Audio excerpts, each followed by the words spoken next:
Senator Graham following the latest revelations. Here with more, Senator Lindsey Graham. You know, Senator, I guess, you know, we know that they were warned before the first FISA application. Right. We know McCabe said without the dirty dossier, there would be no FISA warrant issued. Right. But he said that to the House Intel Committee. Now, and we know that Kathleen Kavlak, we know that Bruce Orr warned them before the first one. They signed it.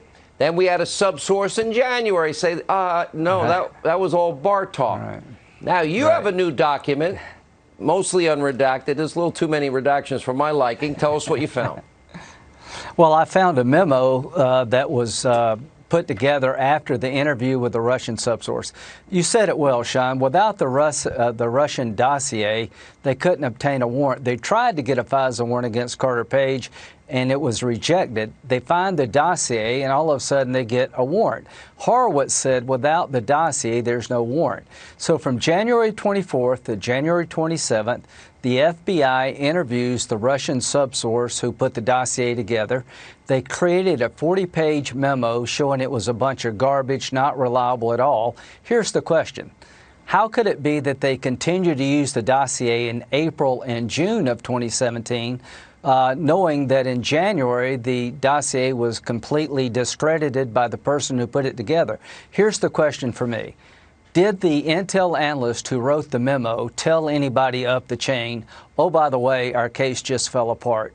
I find it almost impossible to believe that the senior people at the FBI were not told that in January 2017 the case fell apart against Carter Page. Well, okay, now if that's the case, now I don't know, you're the attorney, Lindsey, but that now confirms completely even Strzok knew. But they did it anyway. What happens to Americans when they lie to a court and they know they're lying to a court?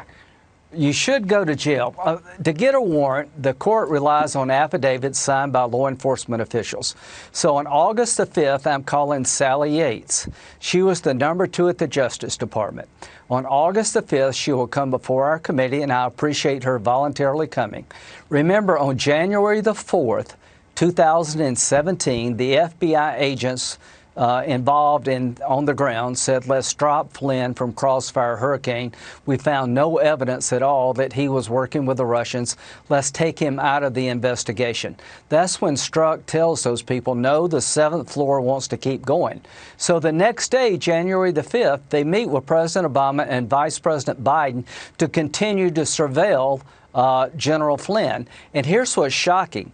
Sally Yates, the number 2 at the Justice Department, did not even know they were following Flynn, but Obama did. And here's 3 things I want to ask her.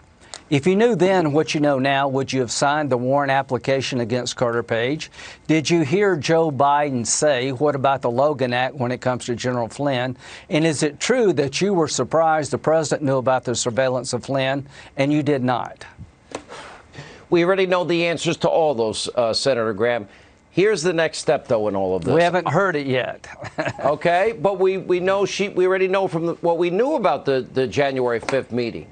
But they did it anyway. She hasn't testified in a person, but she will soon. I am told that we now believe we have found not only the person that was the main source for the dirty Russian Steele dossier. You're smiling. That means I'm probably over the target. And I've also heard that there are people that are good, the 99% within the FBI community, the world's premier law enforcement agency, and the CIA, the world's premier intelligence agency.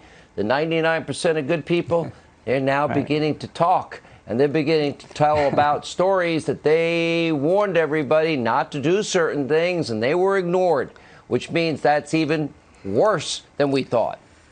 The walls are closing in. People are beginning to talk. Remember in the affidavit, somebody told the court the subsource, the Russian guy, was truthful and cooperative. Nothing could have been more untrue than that. He was truthful but he destroyed the reliability of the dossier. They misled the court. If you can find the person who said that, you're off to the races. It's impossible they wrote this 40-page memo and didn't share it with the people at the top. And here's what Peter Strzok said in February 2017.